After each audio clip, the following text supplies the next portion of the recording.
परमात्मा प्रलोभन से नहीं समर्पण से मिलते हैं। पंडित धीरेन्द्र कृष्ण शास्त्री।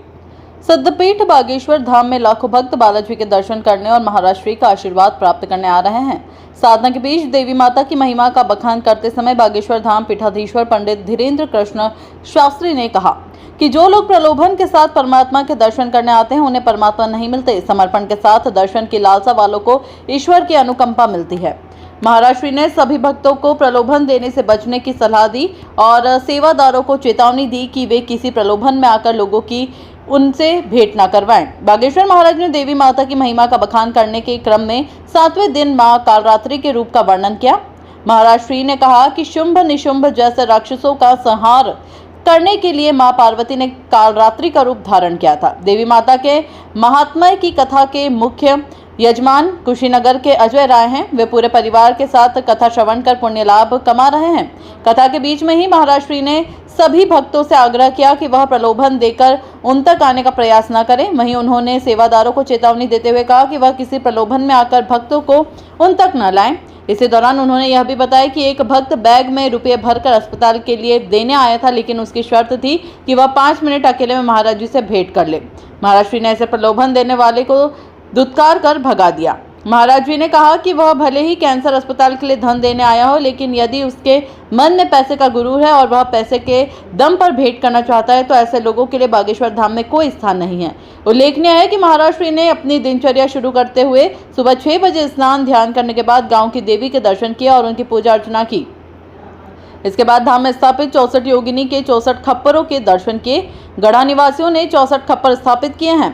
महाराज जी की माता श्री पूरे परिवार के साथ शतचंडी यज्ञ में शामिल हुई और सबके मंगल की कामना करते हुए आहुतियां दी। शनिवार रात छत्तीसगढ़ के मंत्री केदार कश्यप अपने परिवार के साथ बालाजी के दर्शन करने आए। उन्होंने महाराज जी का भी आशीर्वाद प्राप्त किया। ज्ञात हो कि मंत्री श्री कश्यप पूर्व में भी बालाजी की कृपा पाने धाम आ चुके हैं। बागेश्वर धाम में श्रीमद् भागवत कथा का श्रवण करा रहे श्री धाम वृंदावन से आए कथा व्यास पंडित संजय कृष्ण सलील ने भक्त ध्रुव की कथा श्रवण कराई। कथा व्यास ने कहा कि जब भक्त ध्रुव को उसकी दूसरी मां सुरुचि ने राजा उत्तानपाद की गोद में बैठने से मना कर दिया तो ध्रुव की मां सुनीति ने कहा कि नारायण की आराधना करने से उसे पिता की गोद ही नहीं बल्कि परमात्मा की गोद मिलेगी।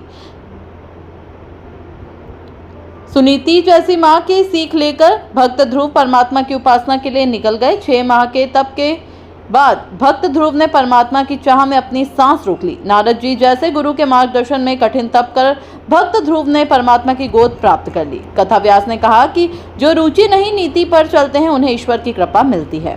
भारत संवाद के लिए नीरज खरे की विशेष खबर। हनुमान जी की सेवा करेंगे। हमने तो प्रण कर लिया, किसी को बुरा। अभी हमारी नवरात्रि के एक दिन पहले की बात है। कोई भगत जी एक बैग लेके रुपया लेके आए, बड़ी ठसक में पूरा बैग भर के लेके आए। बोले हम अस्पताल के लिए लेके आए हैं, 10 मिनट आपको अकेले में चाहिए। हमारे मुंह से छूट गाली निकली। हमका ठटरी भरा। हनुमान जी बिकाऊ नहीं है, ना हम बिकाऊ हैं। अस्पताल बने या ना बने पर हम हनुमान जी को नहीं बेचते। भाड़ में जा। उसने हमारे चेलों ने बल्कि बताया तो खूब रुपया है, 500 की गड्डी है बैग में। हमका ठटरी भरा है, हम भीख मांग लेंगे। अस्पताल बने या ना बने भूखे रह लेंगे, नहीं बनेगा अस्पताल, लेकिन हनुमान जी बेचेंगे थोड़ी। अमीर है तो क्या हुआ, वो अपने लिए अमीर है, ठटरी भरा है। और हम एक बात बहुत प्रार्थना विनम्रता पूर्वक करें, किसी भी प्रकार के प्रलोभन के साथ तुम हमारे पास आना भी नहीं, वरना गाली ही खाओ, आशीर्वाद नहीं पा